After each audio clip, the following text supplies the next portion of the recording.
and 4-bet him as our hand is just not going to do it post-flop. When he makes the call though, we know that he has a fairly strong hand. We're close to a 1-on-1 SPR, which puts us in jam territory. We decide that an all-in rip has a decent chance of winning the pot, so let's do what we do. We put in the aggressive bet. He thinks through the hands that he beats, and even calls out that he can only beat one hand. At this point, I'm fairly confident he has ace-king, and that he's hoping I have ace-queen. Ha! Joke's on him. Alright, if you enjoy that teaser with the queen 4 hand, you gotta stick around for the rest of the episode because that hand is fucking crazy. So you guys know we're at 52 Social, beautiful club, and the stakes is 5, 10, 25 with the 50 straddle on. This session itself is one of the wildest sessions we've ever played, including a 30k plus swing, so stick around the rest of the episode, and if you enjoy what you see, make sure to hit the like and subscribe button, y'all. I'm close to 10k, and I want to see you soon in May. Anyway, enjoy the episode, y'all let me know what you think. Peace.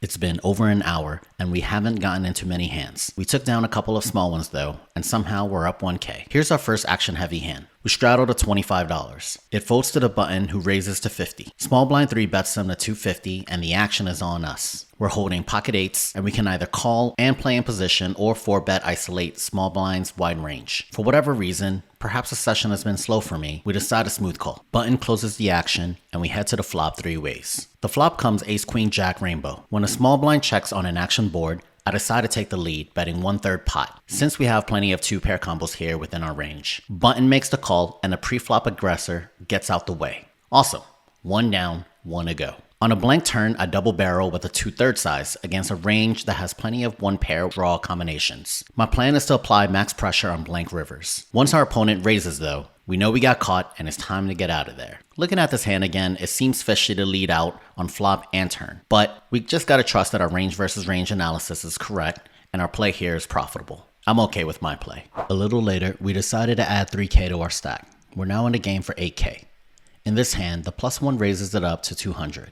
We look down with a good medium pair and decide to 3-bet isolate. And I just wanted to add a special note here. After this game, we actually reviewed our hands, and 3-betting in this spot is generally a mistake. We should be folding this hand to tight players half the time, and mostly calling the other 50%. Once in a while, we do get to 3-bet if we want to attack a weak early position range. Anyway, I noticed a mistake while reviewing hands, and I thought I'd add that in. Let's get back to the game. So it folds back around to the early position player, who makes the call. He checks to us, and it's an easy check back. It's easy to oversee bet all flops, but if we think about the early position range, it's full of sets, 2 pairs, and big draws here. We double block hands that we want him to have, like 10-9 and 9-8, and unblock heart combos that we want him to have. In general, we're not doing a lot of c-betting on Jack 10x boards in a 3-bet pot against early position. This includes some of our overpairs as well. So on a blank turn, our opponent bets $500, and it's a quick fold for us. I highlight this hand just to remind myself that the pre-flop 3-bet was a mistake, but I'm glad we didn't force any additional chips into the middle. The game is fairly active, and there are some interesting spots. We're about break even at this point. We're not getting hands, but we're trying our best to get involved so that we're set up for future big hands. So we're now 2 hours into the game. It folds to us, and we raise it to 150 with queen 4 on the button. Suited Superman is on the big blind, and he 3-bets at a 525. Big blind versus button can be fairly wide, and add that to the fact that we've caught him 3-betting wide before, I decide to put him in the blender and 4-bet him as our hand is just not going to do it post-flop. When he makes the call though, we know that he has a fairly strong hand. On a 10 high rainbow flop, we c-bet 1/3 when check to. With a call here, we're close to a 1-on-1 SPR, which puts us in jam territory. We're praying for a fold, which is not what we get. The plan here is to evaluate turn and river and decide what to do. The turn brings in some additional connectivity to the board. For the most part, the 7 shouldn't have helped anyone, although the heart may. When our opponent checks to us, we realize that he has a ton of pairs in range still, and occasionally has an overplayed set. We decide to check it back and evaluate river. On a blank deuce, our opponent checks it over to us a 3rd time. At this point, I realize that it's quite possible he has a 1-pair combination, limited slow played aces and kings, and a bunch of ace-high combinations. We decide that an all-in rip has a decent chance of winning the pot, so let's do what we do. We put in the aggressive bet. He thinks through the hands that he beats, and even calls out that he can only beat one hand. At this point, I'm fairly confident he has ace-king, and that he's hoping I have ace queen. Ha! Joke's on him. I'm not that good. But joke's on me. He calls with ace king anyway, and we show him the meme hand for the fun of it. A 13k pot with queen 4 offsuit. Yeah. Alright guys, one fuck of a disaster, and I hope you guys enjoy that, because a little funny for me, but that was an expensive punt. So God, hope this shit goes viral, because I'm gonna follow that down as a marketing expense. Thought by the river was a really good play. I mean, I really put him on ace king. We blocked some of the queens, but he could still have like suited ace queen, for example, that might still play the same way. Unfortunately, we couldn't get it through, but hey, all for the memes.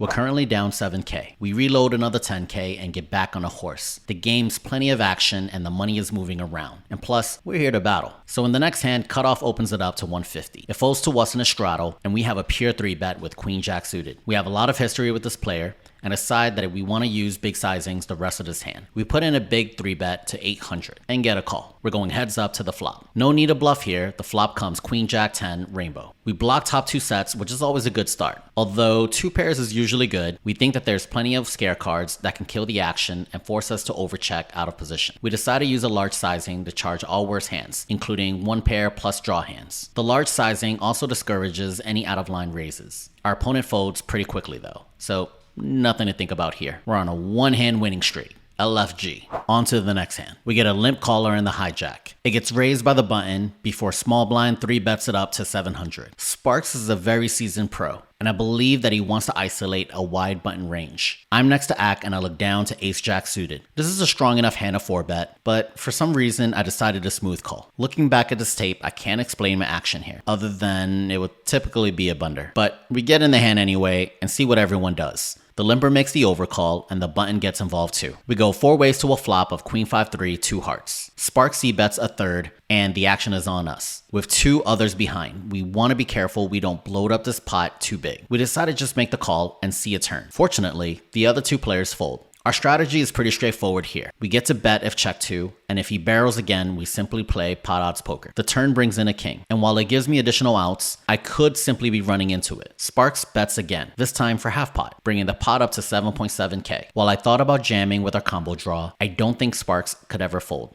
After all, he c-bet into 3 others on the flop, so he's never light here. With so much equity, we decided just put in a call and to see a river. The river brings no help. Sparks checks it over to me surprisingly, but I don't see the use of bluffing, so I give it up. Our 1-hand winning streak is over, and we go more into the red. All right, y'all, we're back officially in Battleville. Down 13.5. Not the worst we've ever been in, so gonna battle the rest of the items to see how it goes. So as long as it's a big, deep game, we always have a chance, right? Hopefully I'll give you guys some better hands going forth. A few minutes later, it folds to us in a cutoff. We open with pocket 10s and get 1 customer in the 3rd blind. Off to the flop. The flop is king, king, 7 rainbow. Opponent plays in flow and checks it over to us. We go for a small 25% bet. Our opponent, he clicks it back however. For an extra 100 though, I think our hand is too strong to give it up right away. So we make the call. When the turn gives us a boat, we're aware that sometimes our opponents have quads here. He makes the check and there's no point in us betting. On a blank river, our opponent puts in a small bet. I don't take much time to think about this. A blocker bet could simply be used with so many worse hands, so we just put in a call and trust that sometimes it's good enough. Our opponent shows us quads and a nice smile. And although we return the smile back, deep inside I'm just miserable. We're losing every single pot, and poker isn't nearly as fun when you're losing money. So we reload our stack to 16k to cover the table. Obviously we can tilt out of control, but I'm trusting that I'm going to use the chips wisely. Well, actually I lose a few more hands before we actually get a premium. A pair of 2s. So cutoff raises to 150, and we have an easy call on the button. The straddle comes along. The flop is 9-5 deuce, 2 diamonds, and we hit our bottom set. When a cutoff bets, we put in a smooth call. Happy to see a turn in position. The straddle folds, and we're heads up to the turn. The turn brings in an offsuit ace. Cutoff continues to barrel, this time for 600 bucks. It's a nice opportunity for us to put in the raise. We raise it to 2,000, hoping to get called by diamond draws and big aces. Unfortunately, opponent quickly folds. Happy that our 2s turn into a premium though. Back to our 1-hand winning streak. Here are some of the final numbers for the stream.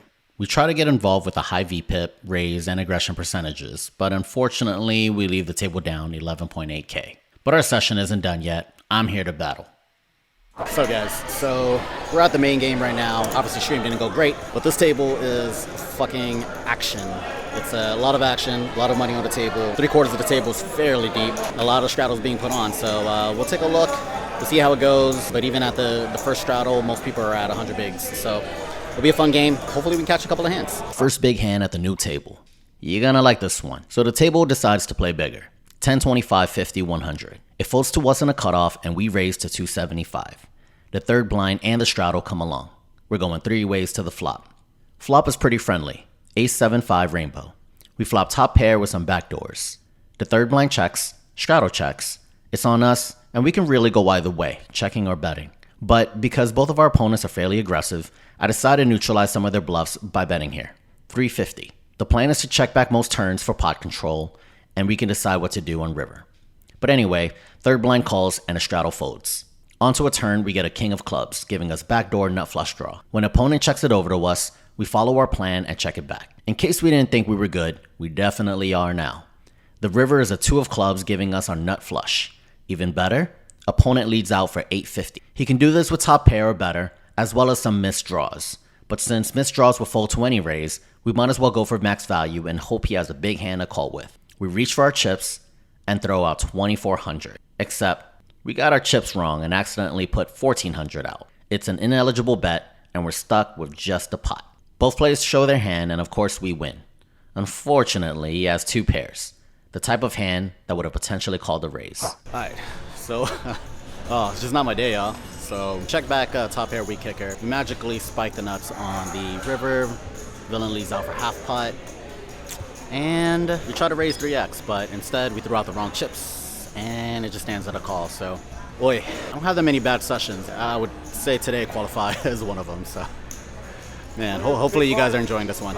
In the next hand, we look down to big slick in the low jack. We raise to 150 and only get called by the straddle. Heads up to a flop of ace king 5, 2 spades. Our opponent checks it over and I see bet a third, about 125. On ace king x boards with a flush draw present, I actually think we can use a bigger sizing as there are many more calling hands in our opponent's range. Ace x, king x, flush draw combos. Anyway, we bet 125 and get called. The turn is an offsuit 9. This time we can size up. Our opponent checks and we put in a large bet of 400. He makes the call. On the river, all big draws break. Opponent checks it over and we go through our sizing. We elect to bet 1400, which is a tad over pot. I really hate this sizing in hindsight. We should either bet 70% or so for value or go polar at 125% or more. The in-between sizings are pretty useless and inefficient. I need to be a bit more disciplined here and follow the action more closely. But anyway, our opponent quickly folds and we're happy with the table change so far. Things are looking up. Alright guys, forgive me a little as the footage for this hand isn't as crisp, but it's a good one. So Hijack raises it up to 150. He's been getting involved with way too many pots, and we're beginning to take notice. Small blind smooth calls to 150, and it folds to us in a straddle. My plan is to isolate and attack Hijack's wide range from here. I 3-bet to 700, and surprisingly, both players call. 2.1k in a pot, and this can get big. The flop comes queen 9-3, 2 spades. Small blind checks it to us, and we bet 700. Hijack doesn't think that's enough, and he raises it up to 1700. Small blind folds, and it's on us.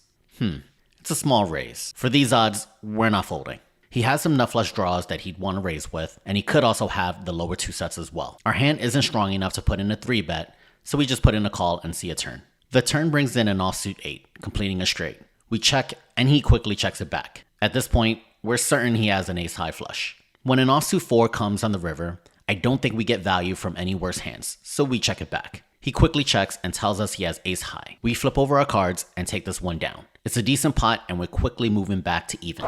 Alright y'all, quick little walking break. So believe it or not, we are back within 6k, so shit, just one big hand and we can break even.